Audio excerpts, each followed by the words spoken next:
I'm Dr. Erica Bove, and welcome to the Love and Science podcast. I'm your host, and also the founder of Love and Science, Thriving Through Infertility. I'm so excited you're here today. With over a decade of experience helping thousands of women just like you, I empower professional women to build their families with confidence and compassion. Let's dive in. Hello, my loves, and welcome back to the Love and Science podcast. I am so excited to have a friend and a colleague on this podcast. And this is the first time we've ever had a dentist to give us her expertise, her expert advice, wisdom, knowledge, all the things about how we can navigate dental care and the fertility journey. I'm so excited. So let me introduce her. This is Dr. Valerie Mukanga. She is the founder and CEO of Healing Wings Dental, which is in Arlington, Texas. She was actually born in Brussels, Belgium, raised in Africa, and she's lived more than half of her life in the US. She's well equipped to provide dental care to people of all backgrounds. She helps patients maintain and attain optimal dental health and smiles. I love that, to talk about the smiles. At the heart of Dr. Mukanga's practice is her desire to not only relieve the physical pain of her patients, but also to help them in regaining their confidence with the impact restoring beautiful smiles can bring. For Dr. Mukanga, dentistry is not an option, it's a mission.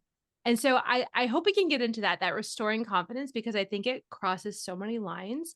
But I just wanted to say a warm welcome to you, Dr. Valerie, because I am just so excited that we get to be in each other's lives and that we can share what we know about what we love. So thank you for being here. Well, thank you so much for having me. It's such a pleasure. I feel so honored.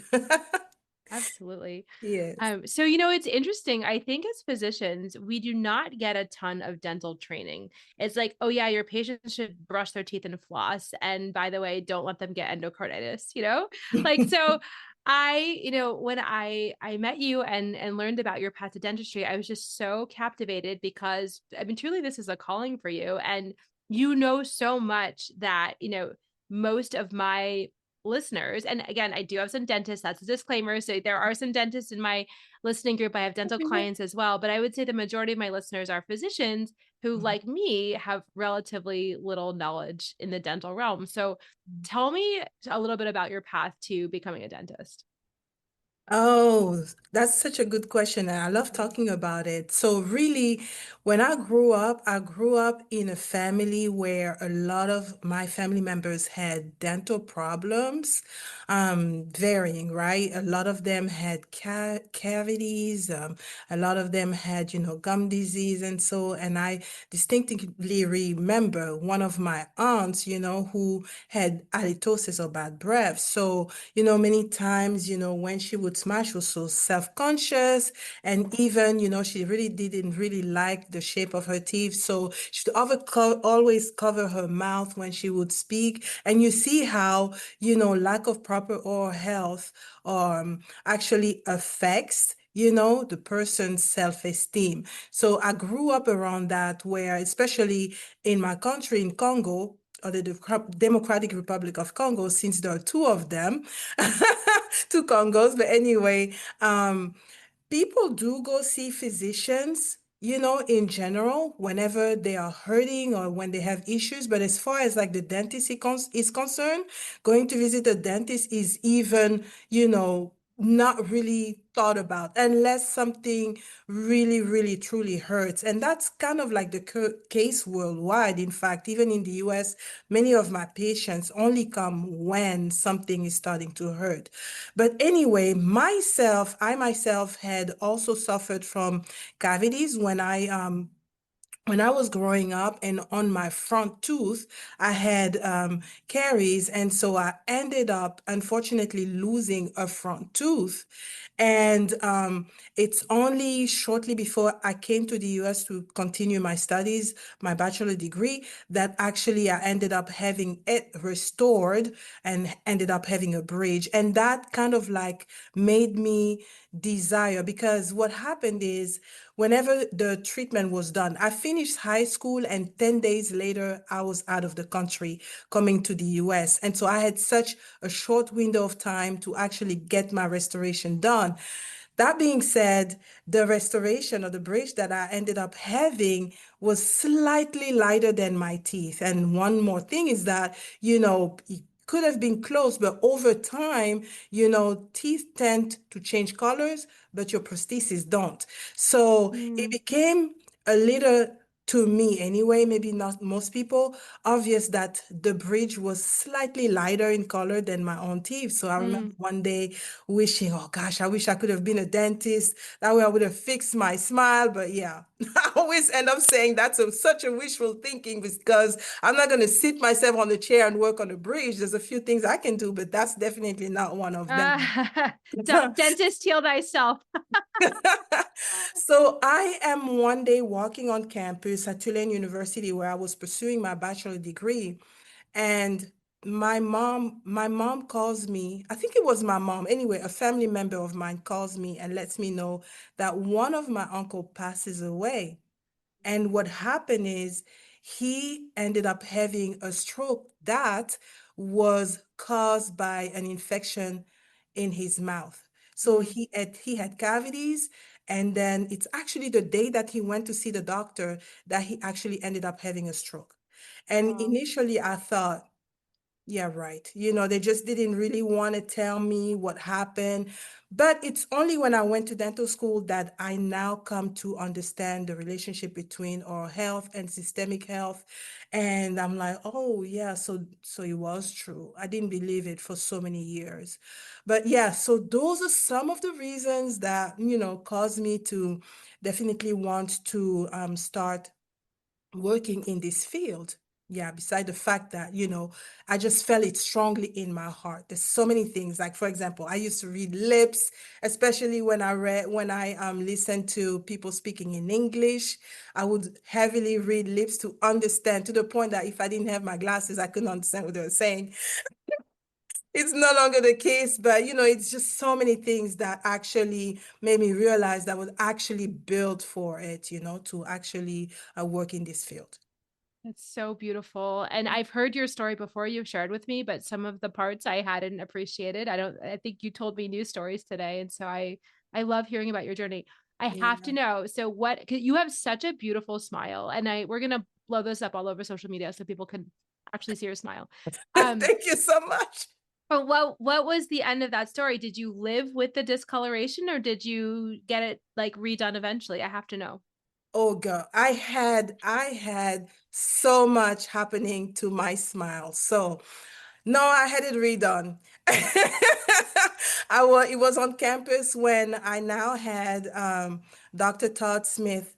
I mean, such a good doctor. He actually worked on he removed the old bridge, and then we ended up over time. I ended up having orthodontic treatment, so we realigned my teeth. Then after that, I had an implant, and that was restored. That ended up failing, had another implant. So like my Wow. like I went, I was a part of so many of the branches of dentistry, but yeah, so I had Mm, actually orthodontic treatment twice. wow. Because after the first time, my teeth shifted again for not really wearing the retainer per the advice of my student doctor, who later on denies it, but that's a long story. Uh, And so I had it a second time. Yeah. So yeah. well, I think we talk about this notion of the wounded healer, and somebody. I mean, I think about my own experiences with reproductive medicine, and some of my greatest heartbreaks, I think, have made me a more compassionate physician when I'm sitting with patients, and can even today, gosh, it makes me tear up.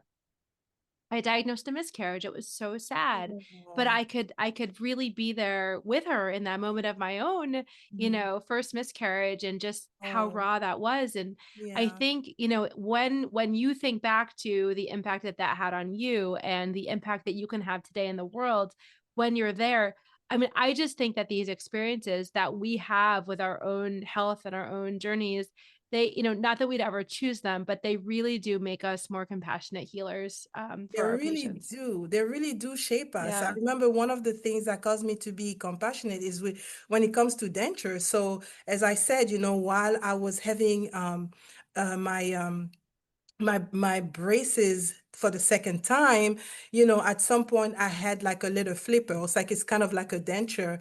And when I had it on, um, I would eat and it would like I would eat some fries, for example, and it had no taste. And I'm like, that's what they mean when they Oh, said, wow. that patient may not be able to taste their food. I'm like, oh, so I'll just take it off and I'll just eat like that when I was not in front of people because I was like, I can't taste my food.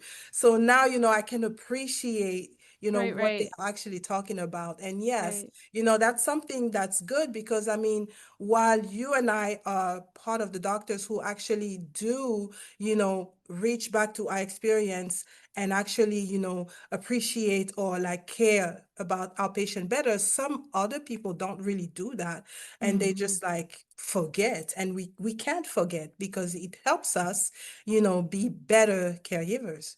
Yeah, I think so too. Hmm. So, so can you, before we get into the stuff about fertility and dental health, which I think is also super important, I Yeah. really need more context because, Hmm. I adore my dentist. I actually go see him every 4 months instead of every 6 months, just because my family has gum disease and Yes. I really like my dental hygienist, Hmm. but I feel like only recently have I started to appreciate how important dental health. I mean, it's even and all these social predictors. I mean, it's so, so crucial. So, can you break down a little bit how important and why dental health is so important to overall health?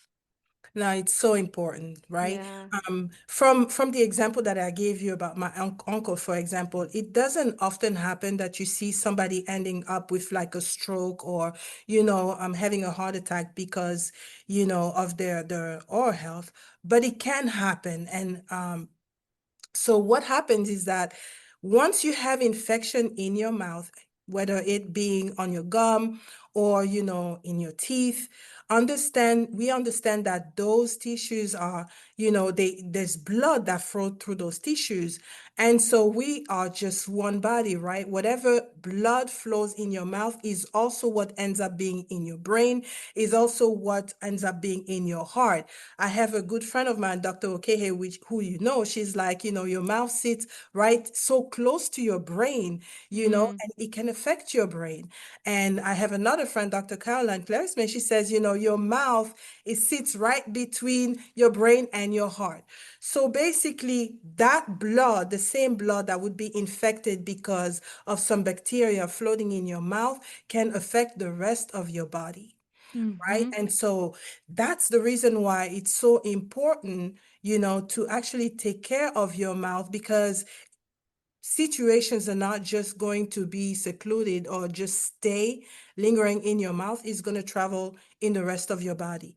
So that mm, being said, sometimes you can see where somebody that has maybe periodontitis, which is inflammation of the bone, your gums, and especially the bone that supporting your teeth.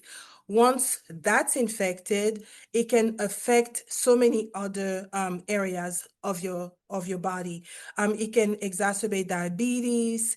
It can cause, even talking about infertility or pregnancy. It can cause or lead to a low birth rate. Babies, it can cause you to end up having maybe like endocarditis. There's so much that can end up being or affecting your body because you're not taking care of your teeth. And beyond that, it can cause you pain. It can cause you mm-hmm, stress. There's so many children, for example, cavities is one of the main reasons why children miss school because they have pain and now they have to leave to go and go see a doctor, a mm, dentist, to address that pain. So that being said too, say for example, you end up losing your teeth, right? It can cause you your self-esteem. It mm, can cause you, you don't feel confident about yourself. Today I had a patient that came in and it's because the way something was restored in his mouth, he ends up having one of his tooth shorter than the other. He's like, I am a business, man. I have to, mm-hmm, close out deals, and I don't want them to judge me based on the aspect of my smile. right? So Hmm. you have all of those kind of things that makes you want to actually take care, of your teeth, That makes so much of your sense. mouth. And I think about when I think about somebody with poor dentition, maybe it's somebody who's homeless or somebody who doesn't have access to a dentist, but I don't think it's that extreme all the time. I think that so many of us female physicians put ourselves last. And if I Yes. ask five of my friends, when's the Mhm, last time you saw the dentist? mhm, Probably at least 3 of them would say that they're overdue. I mean, don't you mhm. think? I mean, it's Yes. like, there's this movement of say, "Okay, when is your next mammogram scheduled?" Or when is your next pap smear due? So to make sure we're all on each other in terms of or accountable really, for Yeah. our healthcare maintenance, and I think that this preventative aspect of dental health, I think is something, I mean, especially in training, but even Yeah. as attendings that I think so many people neglect. I remember being a fellow and going to the dentist and realizing that I had significant gum disease that I had been Mm, ignoring, not mhm. because I wasn't, it wasn't because I was being lazy or whatever. It was because I was so focused. But we Exactly. really do need to find a way to make Yes. dental health a part of our regular health. And like you said, I mean, all that blood, it bathes the uterus. I have Yes. so many patients and clients doing this easy extreme diets to Mhm. really say, oh, I can't have any extra inflammation in my body because inflammation is bad. Cutting out dairy, cutting out gluten, all these things. Yes. But if we think about how much inflammation is present from, Mhm. these different dental conditions that are Mhm. actually preventable, I Yes. think we need to think about reducing inflammation in the body and dental health as being one of the very important things that we do in that effort. You're right. You're right. You're so right. It's true. Especially, us ladies, we tend to put ourselves last. Married women tend to put, their husbands first, their children first, and they always, take the last seat. And it's like, think about yourself too, just like how you take in a plane. So put your oxygen on yourself first so that you can take good care of everybody else. And it's Yeah. not just the fact that we think about ourselves last, but it's also that a lot of people have serious dental phobia. They have True. anxiety for so many reasons. One of the reasons could be that they may have had like bad experience in life when they were children, or even, hearing that someone else had a bad experience. And the thing is, it's not even just ladies, even male. You would see like a big man with a whole lot of tattoos, but they're like, but a little in my mouth though. And like, but you have all these tattoos on your body, but it's in my mouth. And you're like, okay. That is So you have to so deal with funny. that. We deal with that all the times. You also have it like even on, it's only as of recent that we have, positivity as far as like cartoons are concerned. Before it was always like this crazy dentist, maybe like on a chair, like Oh drilling and, yeah, you Finding know, Nemo. That scene from Finding Nemo. That's my visual. You're so right. Like we do not do well as a society and there is a right. lot of fear. So how do you help people overcome that fear of like getting in there, doing the things? Yeah. So, I kind of like take a, I go step by step. Okay. Mhm. So, in fact, I have a patient that I commended today because the first day that she came, she was frightened. So, we started just by the exam, the x-rays exam, and then telling them, the diagnosis and delivering the treatment plan. So then that particular patient was okay to do the cleaning that day. With some people, the phobia is so extreme that we like, you can come back and we'll do it, right? So if they have a lot of treatment to be done, then we can break it up in Mhm. pieces. Mhm. We can say, okay, today we're going to take care of this, maybe like the most pertinent issues first, and then, we go step by step. That was her case. So we started by, I can't remember which quadrant. We did the fillings there. That time she had nitrous oxide. That's one thing that we also recommend because it's going to decrease your anxiety level. And so we can do that. In her case, we did that. The second time, she was okay. We numbed her. She didn't want the nitrous anymore.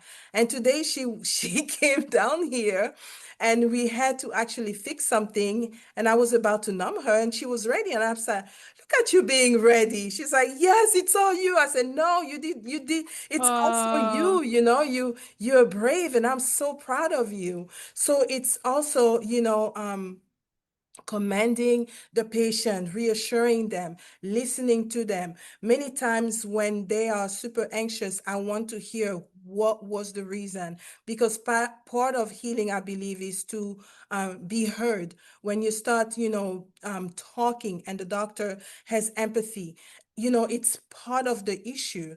And with some people, they just want to do everything at once. If mhm, possible, provided that, we can safely deliver enough anesthesia, we'll do that. But if we can't, we're not going to put you in danger just because, right? And if it's somebody that's really, really even more anxious than that, say, for example, you need an extraction, you need to be sedated, because we don't sedate in this office, we send you to a specialist to get that done. sure. Because it's best that the patient is at ease, than trying to do all of this to make a buck. It's not worth it. We That want the makes total patient sense. to actually regain their confidence. And we've noticed that a lot of them do here. I think it does happen. So we're happy about that. That's so interesting. And I hear so many parallels to the fertility journey, right? So breaking it up into small parts because the whole picture sometimes can be very overwhelming. So just Overwhelming. focusing on the task at hand, breaking it into these manageable parts. Yes. And then also just thinking about, just like thinking about belief. So when I think about how I approach my patients, I believe in them. I find reasons, I don't just like search randomly, but I find authentic scientific reasons to believe in my patients. And then they Yes. start to believe in themselves. And so that Yes. is what I hear you say when you tell this beautiful story that you believe that this woman could do it. So you Yes. found a way to dip the toe in the water. And then the Mhm. next time she was a little bit more ready, she believed in herself a little bit more. And then today, when she came, she fully believed that she could do it. But that Yeah. started from that seed of belief that you implanted to be Yeah. able to work as a team to get it done. Right. And so I love to think about the ways in which there's these similar energies in delivering the best patient care. Yes, and it's definitely listening to them. Like I can't stress that enough, many times, people, and even I've gone to some physician where it's like I didn't feel like I was heard. I felt like I was another number, like, okay, this is what you need to do, da da da da da da da. And it's like you don't really have time to. So we kind of slow down a little bit so that we can listen to them. And sometimes, they can describe something, and even if it doesn't really make sense all the time, just listen to them. Even if they went to do their research on Google, listen to them first, and then you can, correct and do it gently, so that you're not like ruffling feathers, right? So, yeah. Yeah, that makes so much sense. Thank you Mhm. for sharing that. It's gonna make me think a little differently about how I approach my days as well. Um, I wanted to get a little more nuanced and specific about fertility itself. And so Yes. I cannot tell you the number of portal messages and emails and frantic texts I've gotten from a patient like my embryo transfers in 5 days and I have this dental abscess, or I need Yes. a cavity filled and I'm going to be in the 2 week wait. What should I do? Mhm. Meaning after the embryo has been, placed, but we don't know if it's taken yet. So, what guidelines do you have for people who are undergoing fertility treatments? Obviously, these need to be tailored to the individual, but in general, what are some good rules of thumb for people on the fertility journey as they're also Yeah. trying to, because this journey, I mean, Dr. Valerie, this, like, it's not just like a few weeks of a process. This process for so many people spans months to years for most people. And so you can't just Right. ignore your teeth during that time. Like, how should people be navigating both? Yes, that's an excellent question. And to believe me, I did a lot of research actually looking into like if there's correlation between oral health and infertility. And there is definitely some things, that have been researched. From what I read, it's still ongoing. It's there's a lot of may affect versus definitely does affect.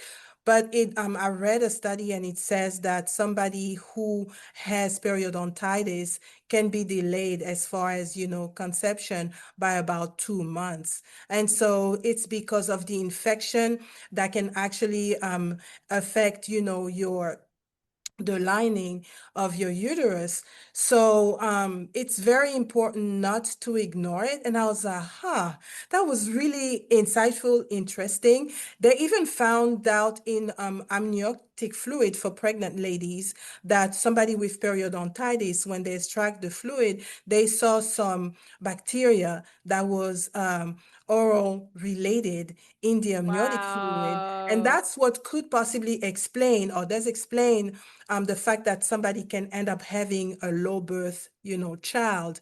So there's a lot of correlation, and that's why we're going to have to say talk heavily on prevention, right? Hmm. And when I read it, and it came to my mind that we should actually ask ladies, if they are undergoing IVF treatment, for example, because, with that, we need to be in good communication with the OB/GYN doctor, with the infertility doctor to see how to best treat that patient. Because we may give, some medication, for example, that could interfere with the treatment that people are receiving on that end. So that being said, it's very important for um, people who are trying to conceive and ladies who are pregnant, women who are pregnant, to actually take good care of their oral health because it can affect themselves, it can affect them, and it can also affect the beautiful baby that they are fighting so hard to conceive. That's right. And I'm thinking about it like if somebody works for a year and a half to generate one good embryo, Mhm. and they put that into an environment with this periodontitis, or there's something like that could make the difference between Yes. the success of that transfer or not. And so I agree with you. Prevention is important. So I want to talk about prevention. I want to talk about Mhm. treatment, if that's Mhm. okay. So let's Mhm. talk about, what is the best way? Like, what should we be doing to have the best oral health? Okay, so as there's a lot of things to be done, but we're going to begin with, oral hygiene. Okay, it's very important to make sure that you do brush your teeth at least twice a day, morning and night. It's very important to floss because flossing will assure that you're removing bacteria stuck and plaque stuck between your teeth that the bristles of the toothbrush cannot reach because the areas are too narrow and the bristles are too thick, even though they look so thin. When you do brush your teeth, you want to make sure that you aim the bristles of the toothbrush at your gum line because that's where bacteria hide. That's where your plaque get, formed. So you want to make sure you really remove the plaque um, around those areas. Besides that, you can also use, mouthwashes that can also help a lot as far as, also dislodging debris. You can use also like a water pick because that can also help, right? So all of those things are very important. Besides that, you do want to make sure that when you brush all surfaces of your teeth and that you don't get tired on one side versus the other. I have a patient, for example, but to her, in her case, it's an autistic patient, so the attention span is not always there, but we also do see it on patients who don't necessarily have those kind of medical issues. But for that particular patient, there was so much plaque and hard plaque on the right side versus the left side. So the left side was pretty clean, the right side was not. There was like an accumulation of severe plaque. And so I asked mom, is she right-handed? And she said yes, because what Mhm. happens is we tend to Yeah. start on the opposite side, brushing Hmm. or conducting oral care, then the hand that we actually use to write. So That being said, maybe you can switch things up and maybe you can, force yourself to start on the same side so that you give more attention to that side because we tend to put a lot of attention on the opposite side and then when we get to the same side, we're like, "Oh, okay, okay, I'm done," right? So make sure that you brush all the sides. Besides doing that, it's very important to be mindful of what you're eating. I like the fact that, you talked about diet that would actually reduce inflammation. Whatever reduces the inflammation, as far as the baby is concerned, as far as the IVF process is concerned, is also going to help with our health. So you want to be mindful, and I mean, as far as we're concerned, we always tell people to try to decrease the sugar content. That's very obvious, but it's also acidic content because that can also aggravate your enamel and actually cause erosion and all of those kind of things. So you want to also be mindful of that. So that being said, you want to say, for example, you're drinking or you're eating citric fruits. You want to make sure that you drink lots of water. You're drinking coffee. You want to make sure that you actually drink a lot of water afterwards to That's so wash smart. out, all Yep. that acid. And that comes in handy as well for pregnant women because, especially with morning sickness, right? They tend to vomit a lot, and that can also affect your teeth. So you want to make sure that you drink lots and lots of water.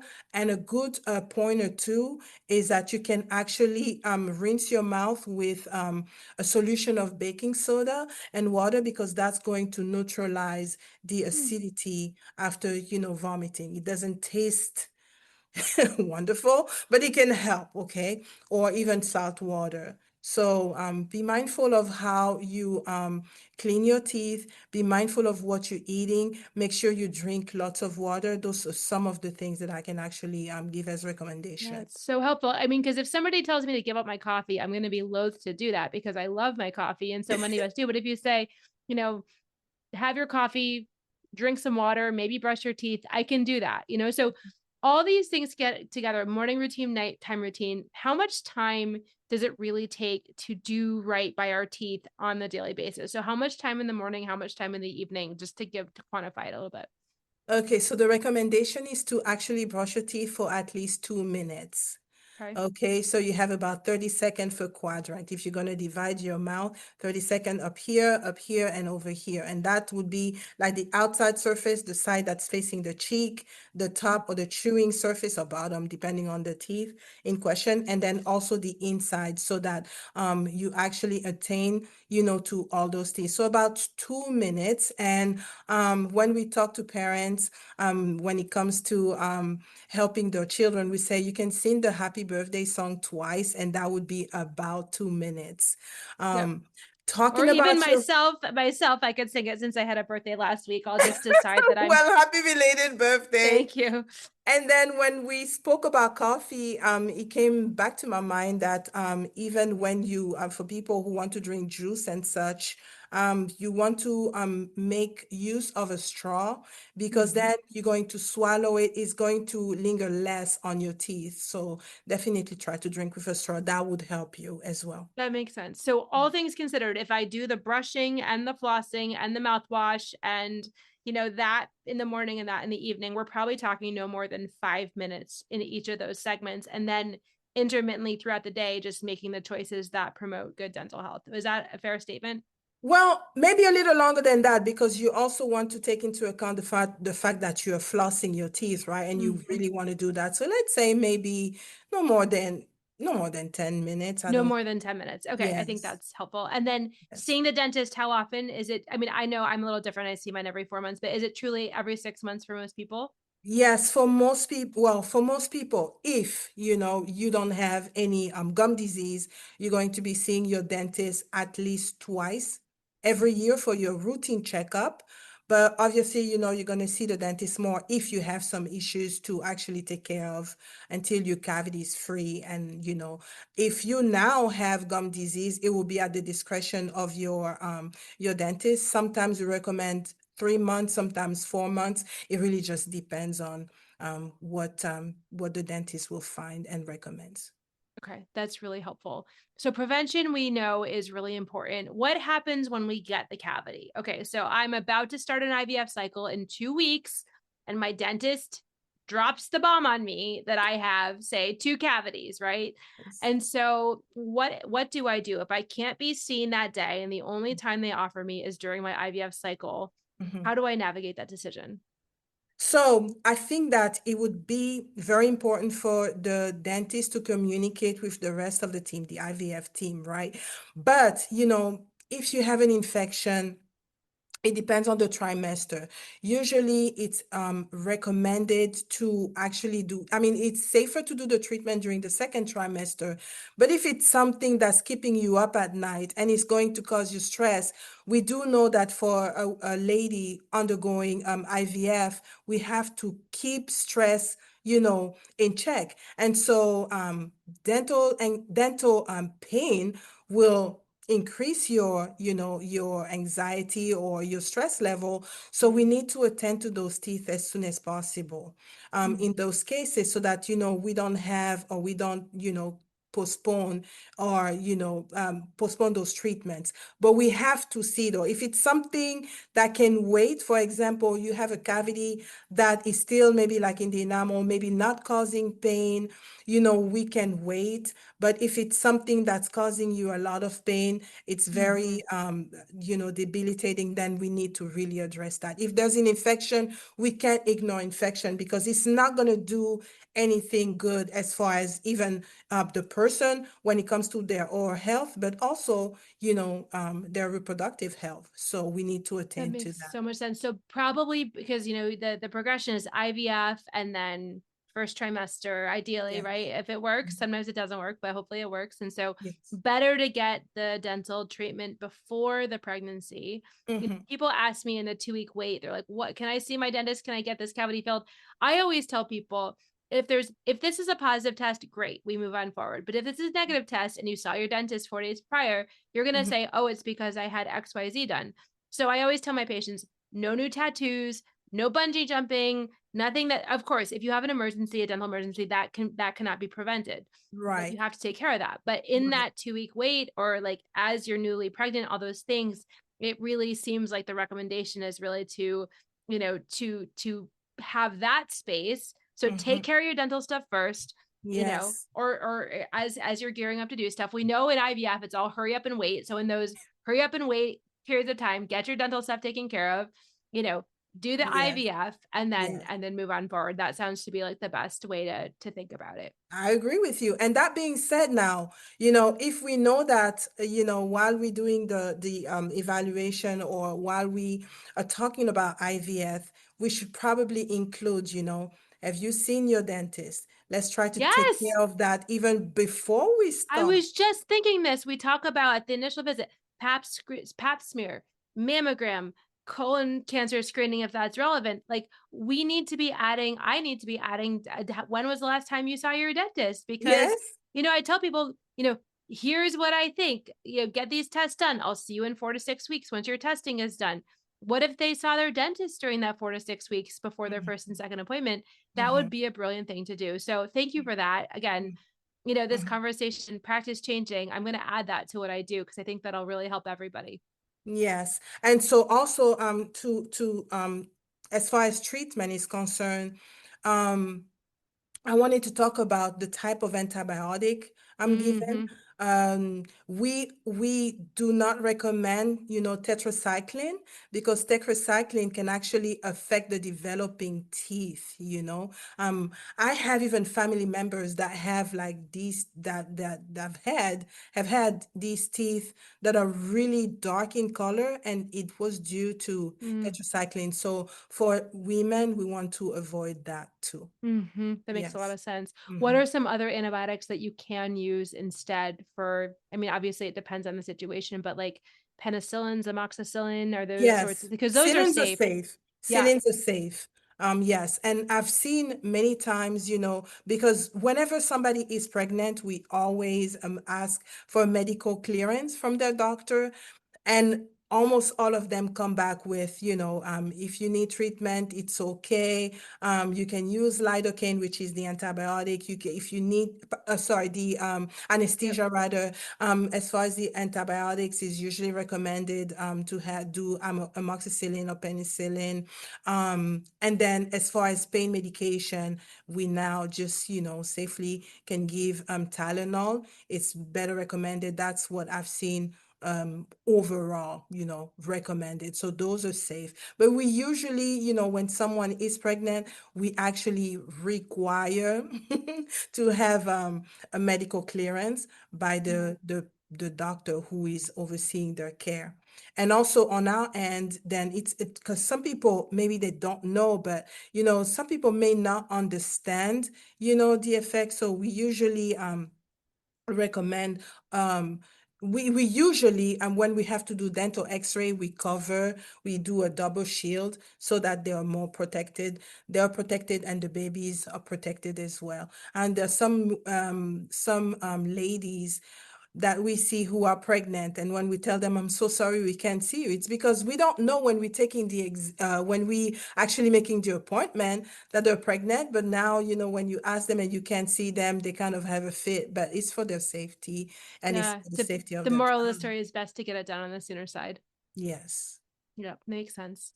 That's so useful. Thank you so much for sharing. I think, it gives our listeners really an actionable, list of things and also a framework from which to think about these things. Yes. I really wanted to ask you about confidence because I noticed in your bio you mentioned that part of why you do what you do is to help restore confidence for people. Yes. Of course, there's so many different ways to answer this question, but like, what do you think are the ingredients in confidence? Obviously, we have our inner child, right? And at some point we lose the confidence somewhere, whether it's shame or, Unfortunately. adult. What'd you say? I said unfortunately. Right. I mean, I think so many people are kind of trying to regain their confidence, and so what do you think the root of the confidence is, and how do you and your work help to restore that? I think that one has to believe in oneself. So you have to believe in yourself. You have to lean heavily on the positive side of how you view yourself. And sometimes, if you don't have that confidence inside, listen to what other people are telling you. The beautiful thing that is that people are telling you about yourselves, That's right. yourself. Because many times people are like, you're so awesome. Like, no, I'm not, right? You have to choose to believe, that you're great. There's no one, I believe that we're created and I believe that we all have a purpose. Nobody came with like the purpose of being a nobody, of being, one that doesn't matter. We are all called to be impactful. But as you said, we lose that inner child, that inner sense of I can do everything. So how to regain that is just to start, you can talk to yourself and be like, nope, when some negative thoughts come, I'm still so stupid. Nope, I'm smart. I'm actually not stupid, and as I said, if you don't believe in yourself, believe in what other people are saying about you, because if 10 people are telling you the same thing, that you're amazing, that you're really intelligent, that you have such a great heart, I don't think that, and many times it's not people who know each other. I don't think they're just lying or making up stories. You can start, to believe in what they're saying. That's what I would say about confidence. When it comes to a confident smile, though, it starts by, having good oral care, good oral hygiene. You know, many people, we see that they may lack confidence because their teeth may not be well aligned. They have crooked teeth. That can be resolved. You can get, orthodontic treatment. You can get braces. And if you don't want that brace face look, you can still have clear aligners, those that you can place, and nobody will know that you have something going on, that you have treatment, going on. If you have missing teeth, it's not the end of your life. Those can be restored.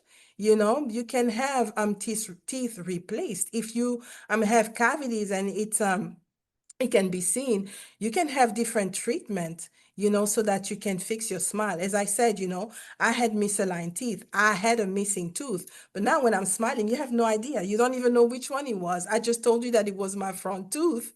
And so now you're like, I it's would never one of know. I those. mean, truly, I would. You have such a gorgeous smile. I would never know, but you found your path to restore that, and Yes, that's so hopeful for other people. I can't tell you how many people I see like never, show their teeth when they smile because they're yes, embarrassed or ashamed, yes, yes, even, and they just don't feel good in their own bodies. And so the fact that you can help people with that, I think yes, it's both, right? It's that inner belief, and we can use yes, other people's outer belief to bridge us yes, to our own inner belief, but yes. also some of those externals do help as we Mhm. think about how we're received by the world and how we feel in our own skin.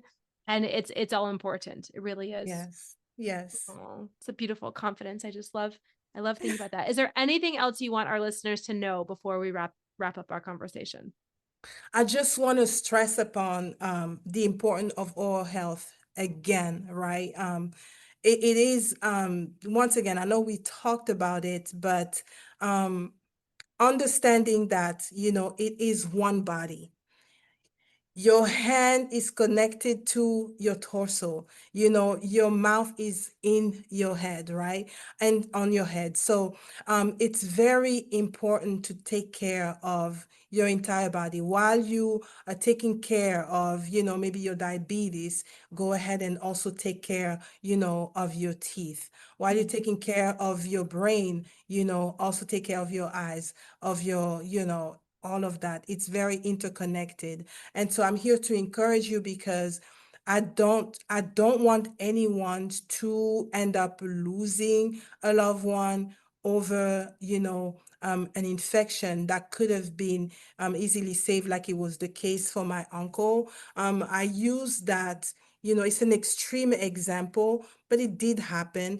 And when I talk about it, I hear a few people here and there saying, oh, yes, it happened to one of my family member too. And Mm. nobody should suffer that, right? So it's better to prevent things than to try to treat things. But if we are at the level where we need to treat them, it's better to treat them than never to treat them. And if you are this person who is anxious, um, try to overcome your fear, because if you are a mother or a father, taking care of your teeth is also taking care of your children, right? Right. Because Or your future children ex- because most of my people, maybe they have secondary infertility, but most of the people I help don't even have kids. They hope to have kids. So it's like, how can we get exactly, you in this shape now so that you can be the exactly, best parent possible? exactly. And while you're doing that, it's also taking care of your children at the same time. Taking care of you is taking care of your family. So Right. that's what I wanted to add. Right. Thank you so much. That's so powerful. So here's the homework assignment for anybody who's listening. Today, before you do anything else, text your best friend and say, when is your next dental appointment? Right? We need to hold each other accountable, because if it was something like getting a massage, I don't think there would be so much, but I think you're right. There's fear, there's stigma, there's what are they going to Yeah. find? I have so much else to think about right now in this moment. Text your best friend and say, when is your next dental appointment? This is when mine is. And this is how we start the movement of making sure that we have the best oral health possible. So thank you, Yes. Dr. Valerie. Where can people find you? Like, if I were in Texas, you would totally be my dentist. Even though I love my dentist, I think I'd even switch for you ASAP.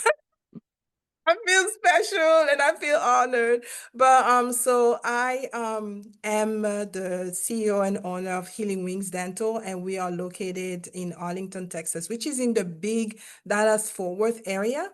The address is 4101 West Green Oaks Boulevard, suite number 317 in Arlington. As I said, our zip code is 76016. You can also give us a call, 972-213-0202. On social media, you can find us on Facebook, on Instagram, on TikTok as well, on YouTube. And by typing Dr. Valerie Mukanga, you'll be able to find us there. Beautiful. And we'll put all your stuff in the show notes as well. Thank you. Thank you. Thank you, Dr. Valerie. Such a pleasure to have you. Thank you so much. Thank you for having me. I appreciate being here. I had a lot of fun. Me too. Until the next time. Bye. Bye. Thank you for listening to the Love and Science podcast. I'm so glad you joined us today. If you found this conversation valuable, if you could please rate, review, and share this podcast with your trusted people, it would mean so much to me. If you want more tools to help you navigate the fertility journey, please book a discovery call with me today. The link is in the show notes. Please do not let infertility have the final word.